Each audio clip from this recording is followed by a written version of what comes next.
샬롬. 하루하루 추워지는 새벽의 공기이지만 오늘도 매임 주신 기도회를 통해서 여러분과 함께 고요히 말씀 가운데로 나아갈 수 있음에 참 기쁩니다. 함께 기도함으로 11월 2일에 매일 주심 기도회를 시작하겠습니다.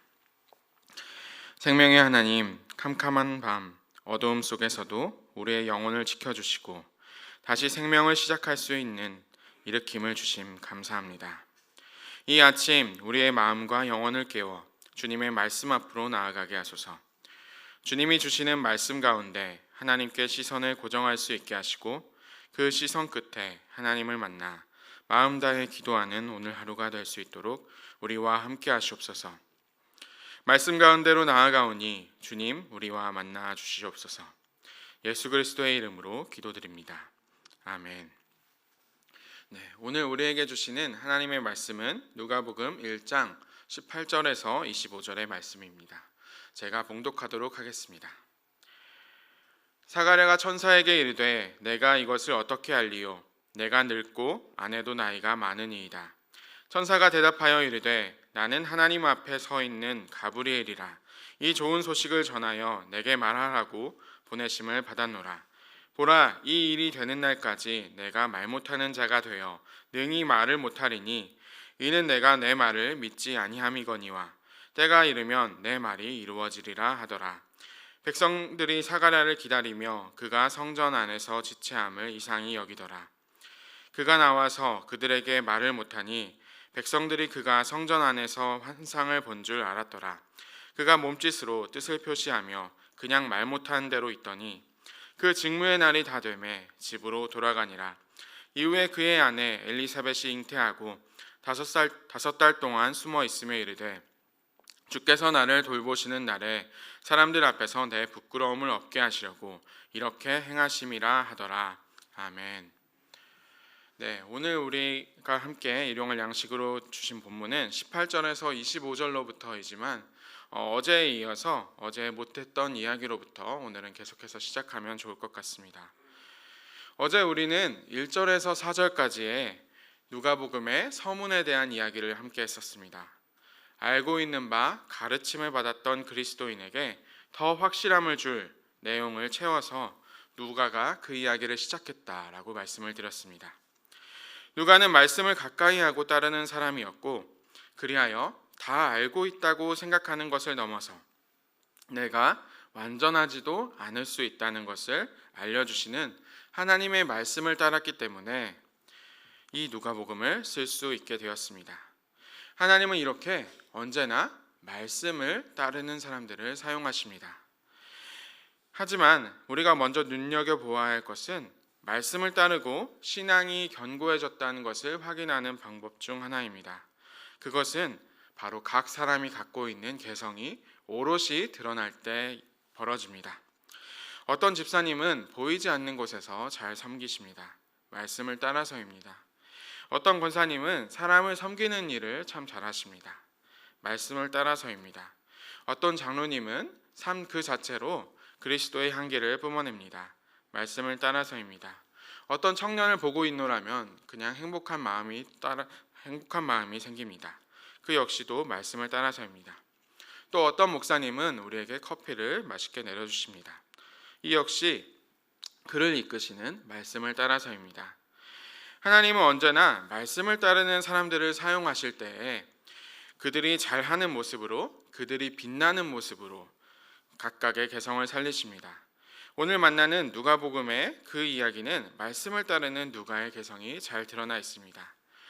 하나님이 쓰셨던 누가의 재능, 특별한 그 재능은 많은 이들이 관심을 갖지 않은 이야기, 그대로 두면 그냥 잊혀질 만한 이야기를 발견할 수 있는 눈이었습니다. 누구도 찾지 않았던 이야기를 발견하고 소개할 수 있다는 점에서 오늘 그 누가복음의 누가의 이야기가 시작됩니다. 그래서 오늘의 이야기는 세례 요한이 어떻게 태어났는지에 대한 주목입니다. 마가복음에서도 예수님이 사역을 하시기 전에 세례 요한이 등장하여서 복음의 소식을 전합니다. 하지만 누가복음은 이 세례 요한이 어떻게 탄생하게 되었는지 더 자세하고 내밀한 이야기에 접근하게 됩니다. 그래서 이 말씀을 읽다 보면은 구약 성경의 여러 장면들이 떠오릅니다. 창세기 17장의 이삭과 사사기 13장의 삼손의 이야기가 참 그렇습니다. 천사가 등장하여 이야기를 전하고 환상을 보는 누군가가 두려워하거나 엎드려 합니다. 여인은 아이를 품게 되고 혹은 품게 될 것입니다. 이름이 주어집니다. 마찬가지로 헤롯 시대에 한 제사장이 있었습니다. 그의 이름은 사가랴였습니다. 그의 아내는 같은 아론의 후손이었던 엘리사벳이었습니다. 특별히 그들은 이렇게 표현됩니다. 1장 6절의 말씀입니다. 이 두 사람이 하나님 앞에 의인이니 주의 모든 계명과 규례대로 흠이 없이 행하더라. 부부는 하나님의 계명을 지키며 의인으로 불리던 사람들이었고 흠이 없었습니다. 그럼에도 불구하고 아쉽게도 이 부부에게는 아이가 없었습니다. 오랜 세월이 지났습니다. 살아가다 보면 하나님께 묻고 싶은 질문들이 생기는 때가 있습니다. 주어진 바, 맡은 바의 일을 성실하게 책임지고 살아가던 사람들이 세상의 기준으로는 어려운 일들을 겪게 되는 상황을 마주하게 되면 그렇습니다. 사가랴와 엘리사벳의 이야기도 어쩌면 그런 이야기와 마찬가지인 것 같습니다. 사가랴는 유다 산지에 살고 있었던 제사장이었습니다. 이제 제사를 드리러 갈 때가 왔습니다. 제사를 드리러 갈 때는 자기 조의 차례를 기다리는데 그 차례가 되어 예루살렘으로 올라갔습니다. 성전 앞에서 제사장들과 모여서 오늘 어떤 역할을 하게 될지 제비를 뽑았습니다. 그때 그가 맡은 일은 성소에 들어가 향을 피우는 일이었습니다. 향기를 피우는 일은 곧 백성들의 기도로 이어졌습니다. 바로 그때 주의 사자, 곧 천사가 나타나서 그에게 이야기합니다. 13절의 말씀입니다. 천사가 그에게 이르되 사가랴여 무서워하지 말라. 너의 간구함이 들린지라. 내 아내 엘리사벳이 내게 아들을 낳아주리니 그 아들의 이름을 요한이라 하라. 아멘. 이어서 그에 대한 설명을 합니다. 17절의 말씀입니다. 그가 또 엘리야의 심령과 능력으로 주 앞에 먼저 와서 아버지의 마음을 자식에게 거스르는 자를 의인의 슬기에 돌아오게 하고 주를 위하여 세운 백성을 준비하리라. 아멘. 사가랴는 앞서 말씀드렸듯 주님이 보시기에도 의인이라 불릴 만한 사람이었습니다. 말씀을 따르며 율법과 계명을 지키기를 쉬지 않았고 제사장의 막중한 책임을 가졌지만 다른 한편으로는 자신의 일을 성실하게 행하면서 살아가던 소시민 중에 한 명이었습니다. 그는 백성들이 자신의 사역이 끝나기를 기다려 줄 정도로 신망도 두터운 사람이었을 것입니다. 그런 그에게 갑작스런 소식이 들렸습니다. 너희 부부에게 아이를 줄 것이다. 그 아이는 기쁨이 될 것이고 주님의 길을 준비하게 될 것이다. 이 이야기는 그 자체로 복음입니다. 두 가지 면에서 그렇습니다. 하나님을 신실하게 믿고 있었던 제사장으로서 메시아의 대로를 닦아줄 이가 올 것이라는 신앙인으로서의 기대에 비추어 볼 때 그렇습니다. 두 번째로는 그토록 바라던 생명이 이 가정에 찾아온다는 좋은 소식을 들었기 때문입니다. 책임을 맡은 제사장으로서도 그리고 아이를 간절히 바라던 부모의 마음으로서도 참 좋은 소식이었습니다. 좋은 소식, 바로 복음이었습니다. 하지만 복음 앞에 사가랴의 반응은 어떠했나요?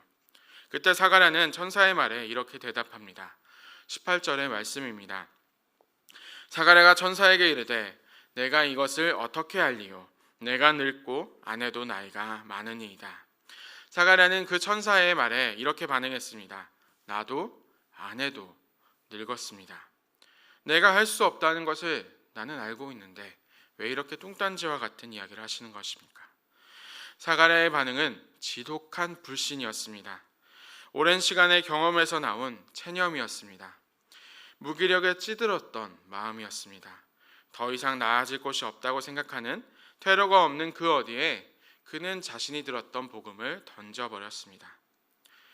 여러분은 최근에 MBTI라는 단어를 참 많이 들어보셨을 것입니다. MBTI는 마이어스와 브리구스라는 모녀가 만든 16개의 지표로 사람들의 유형을 16가지로 구분하는 방법입니다. 사실 하나님께서 하늘의 별들처럼 수많은 별들처럼 지으신 우리들이 그 16가지로 구분될 수는 없겠지만 어떤 영역에서는 자기의 행동과 경향을 점검할 수 있는 좋은 방법이 될 수 있습니다.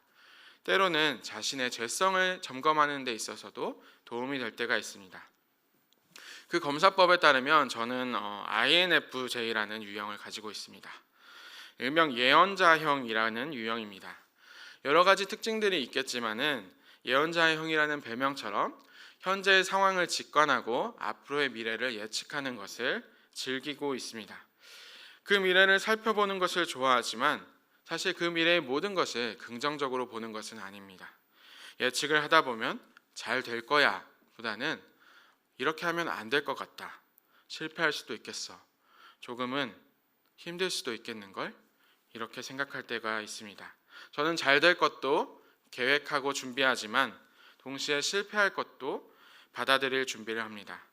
세상에 있는 모든 것이 나의 뜻대로 되지 않을 수 있다는 가능성을 마음 한켠으로는 계속해서 갖고 있는 것입니다.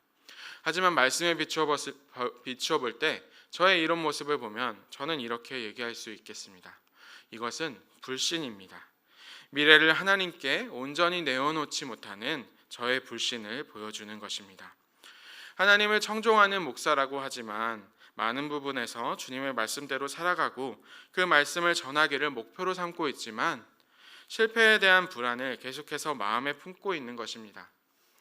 저는 이것이 마냥 우리가 연약해서 잘못해서 그렇다고 생각하고 싶지는 않습니다. 그 이유는 사가랴의 모습에서도 발견할 수 있습니다. 사가랴는 저보다 더 성실히 하나님의 말씀을 쫓는 사람이었고 의인이라고 불리던 사람이었지만 그럼에도 불구하고 마음속에는 여전히 불안과 연약함을 갖고 있었던 사람이었기 때문입니다. 다가오지 않은 미래, 그 미지의 영역에서 그 미지가 우리의 영역 밖에 있고 어두운 곳에 있습니다. 사가랴와 같은 성실한 사람도 그 어두움 가운데에는 불신을 갖고 있는 것입니다. 하지만 복음은 오히려 그 어두움 가운데로 찾아옵니다. 우리의 불안한 어두움 가운데로 포기해버린 미지의 영역으로 내가 버리고 경험했던 슬픔과 좌절의 시간에 하나님의 말씀, 좋은 소식이 찾아옵니다. 복음은 화려하고 밝은 곳에서 선포된 것이 아닙니다. 너무나 쓸쓸하고 황량한 그 사막의 외침으로부터 시작되었습니다. 우리는 누구나 황량한 사막과 같은 길을 걸어갈 때가 있습니다. 보이지 않는 여정표, 초록이라고는 찾아볼 수 없는 쓸쓸함, 생명이 솟아나지 않을 것 같은 척박함 속에 생명의 메시지는 찾아옵니다. 그곳에서 우리가 복음을 만나게 되면 두 가지로 반응을 하게 됩니다. 사가랴처럼 불신하는 것과 앞으로 함께 읽은 본문에서처럼 마리아와 같이 순종하느냐입니다. 미지에서 만난 복음, 그 복음에 여전한 불신의 자세로 살아갈 때 우리는 사가랴처럼 벙어리가 됩니다. 잠시 말씀드리면 이 벙어리라는 단어는 언어에 장애가 있어 말을 하지 못하는 사람을 낮잡아 부르는 표현이지만 오늘 이 말씀 속에서는 장애인들을 가리키는 말이 아니라 우리의 영적 상태를 표현함을 말씀드립니다. 다시 말해서 가장 쓸쓸한 곳으로 찾아오신 주님의 말씀에 불신할 때 우리는 우리의 말에 아무것도 담기지 않게 되는 것입니다. 그 말은 우리의 안에서 맴돌다가 밖으로 나아가지 못하게 됩니다. 참 많은 교회들이 있습니다. 그런데 대부분의 모습들이 어떠합니까? 마치 앞서 말씀드린 것 같이 벙어리처럼 느껴집니다. 가장 화려한 모습으로 세상의 한복판에 있지만 세상의 그 중심에 있는 것처럼 느껴지지만 그 교회들의 이야기, 그 교회들에 전해지는 그 복음의 이야기가 지금 우리에게로 들려오고 있는 것을 여러분 느끼실 수 있습니까? 복음이 세상 속으로 뻗어나는 것을 보실 수가 있으신가요? 사랑하는 여러분, 하나님의 복음은 우리의 가장 어두운 불신 가운데로 찾아오십니다. 그 불신은 지금 겪고 있는 고통의 순간일 수도 있습니다. 그 불신은 앞이 보이지 않는 우리의 슬픈 현실일 수도 있습니다. 찾아온 병으로 인한 고통일 수도 있고 관계가 깨어져 돌이킬 수 없는 마음의 상처가 남아 괴롭히고 있는 자리일 수도 있습니다. 사가랴처럼 그것이 해결되지 않음에 불신이 가득 차 버린 그곳에 하나님은 찾아오십니다. 우리에게 말씀하십니다. 너에게 기쁨을 주겠다. 너에게 좋은 소식을 전하겠다. 그리스도 예수를 향한 길을 내어주시겠다. 이 말씀을 불신할 때는 우리는 벙어리와 같은 사람이 되어버립니다. 말씀을 따른다고 하지만 실제로는 그 말에 아무것도 담겨있지 않은 상태가 되어버립니다. 오늘 이 아침에 우리가 차마 내려놓지 못한 그 불신의 영역이 어디에 있는지를 점검하는 아침이면 좋겠습니다. 나 자신조차 돌아보고 싶지 않아 포기한 마음 깊숙한 그곳에 하나님께서는 오늘 생명의 소식을 여러분에게 전해주고 계시기 때문입니다. 그것을 기억하며 영혼의 벙어리가 아닌 복음을 전하는 사람으로 살아가는 오늘 하루가 되시기를 주님의 이름으로 축원합니다. 아멘. 기도하도록 하겠습니다. 살아계신 주님, 주님의 복음을 우리에게 들려주시니 감사합니다. 주님의 복음은 우리의 어떠함 때문이 아니요 언제나 찾아오시며 그 찾아오시는 복음이 우리의 불안과 불신이라는 가장 어두운 곳으로 오고 계시다는 것을 발견하였습니다. 이 아침에 우리의 그 부끄러운 모습마저도 내어드리고자 합니다. 주님, 제가 불신하는 것과 저의 실패와 어두움을 다 아시오니 그곳에 빛을, 생명을 부어 주시옵소서. 주님, 찾아와 오늘 우리와 함께하여 주시옵소서. 예수 그리스도의 이름으로 기도합니다. 아멘. 이제 함께 주님과 더 깊은 기도의 자리로 나아가도록 하겠습니다.